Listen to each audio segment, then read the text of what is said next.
बिस्मिल्लाहिर्रहमानिर्रहीम। In the name of Allah the most gracious the most merciful. Dear viewers, अब हमारा topic correct form of verb चल रहा है और आज हम लेक्चर नंबर 7 में मौजूद हैं। लेट्स सी लेक्चर नंबर 7 में हमारे पास कौन से जुमले मौजूद हैं। पहले बोर्ड देख लीजिए।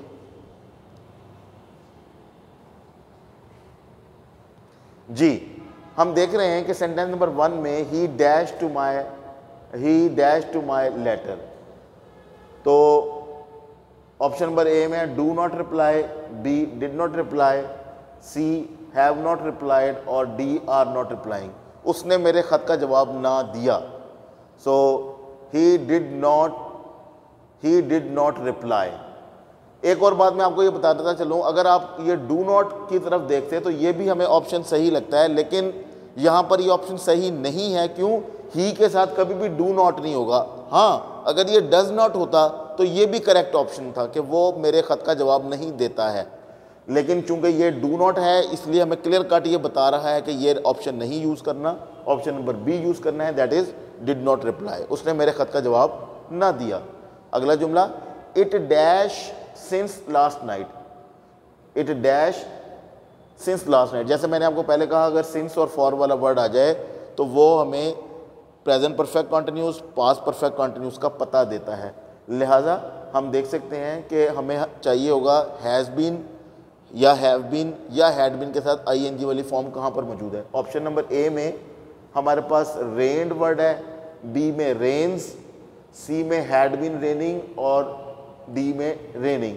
तो आप ऑप्शन नंबर सी को देख लीजिए गौर से कि इसमें सिंस की वजह से हैड बीन रेनिंग यानी कि पास्ट परफेक्ट कंटिन्यूस वाला ये जुमला होगा। लिहाजा option number C correct option है। Let's move to sentence number 3। They dash their meals. They dash their meals.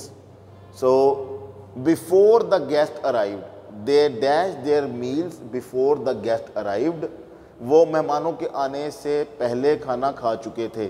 ये चूंकि कॉम्प्लेक्स सेंटेंस है, एक जुमले के हिस्से में second form of verb use हुई है यानी कि अराइव्ड, लिहाजा इसके पहले वाले हिस्से में हम पास्ट परफेक्ट करेंगे। चूंकि पास्ट परफेक्ट की शनाख्त ये होती है कि एक पास्ट परफेक्ट वो जुमला होता है जिसमें माजी के एक ख़ास हिस्से में कोई काम मुकम्मल हो, तो लिहाजा ये हैड टेकन आएगा।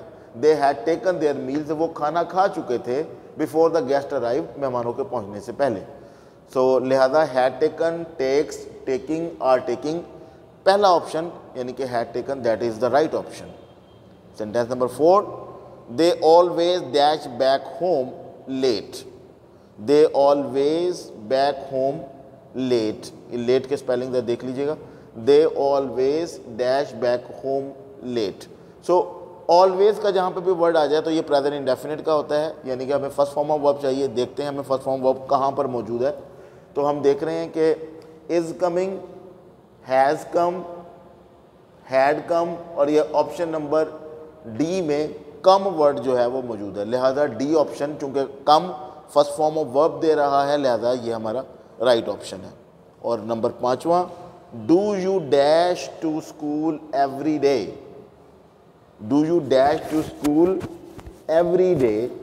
तो ये डू जब आ जाए तो हमें फर्स्ट फॉर्म ऑफ वर्ब चाहिए होती है, क्योंकि प्रेजेंट इंडेफिनिट है। लिहाजा देखते हैं कि फर्स्ट फॉर्म ऑफ वर्ब कौन से ऑप्शन में मौजूद है। वेंट, गोज, गो, गोइंग। अब यहाँ पर हमें देखना ये होगा कि गोज भी फर्स्ट फॉर्म ऑफ वर्ब है और गो भी फर्स्ट फॉर्म ऑफ वर्ब है। लिहाजा हमें गोज़ का इंतखाब करना है या गो का। चूँकि जुमले में डू मौजूद है, जब डू और डज सवालिया जुमला बन जाए, हेल्पिंग वर्ब में डू और डज स्टार्ट में आ जाए तो हमें सिर्फ फर्स्ट फॉर्म ऑफ वर्ब चाहिए होती है, हमें उसके साथ एस नहीं चाहिए होता। लिहाजा गो हमें राइट ऑप्शन मिल रहा है। तो हम कह सकते हैं do you go to school every day. वैसे भी एवरी डे भी एक हिंट वर्ड है जो प्रेजेंट इंडेफिनिट का है और ये डू भी प्रेजेंट इंडेफिनिट का हमें पता बता रहा है। लिहाजा फर्स्ट फॉर्म ऑफ वर्ब के साथ जो गो वर्ड है वो राइट ऑप्शन है। तो ये था आज की हमारी डिस्कशन जो करेक्ट फॉर्म ऑफ वर्ब की थी। ये सीरीज़ जो करेक्ट फॉर्म ऑफ वर्ब से मुताल्लिक है इंशाल्लाह 10 लेक्चर्स पर मबनी होगी। आज हमारे 7 लेक्चर मुकम्मल हो चुके हैं। मज़ीद 3 लेक्चर्स में आप और क्लैरिटी देखेंगे। अगर आप इन हिंट्स वर्ड को अपने सामने रखते हुए, मद्देनज़र रखते हुए, इनके मदद से जो है वो जुमलों को अटैम्प्ट करेंगे तो इंशाअल्लाह अज़ीज़ आपके सेंटेंसेस सही होंगे। Thank you very much. This was Absar Ahmed on YouTube channel. Please take care of yourself and the people you around. अल्लाह हाफिज़।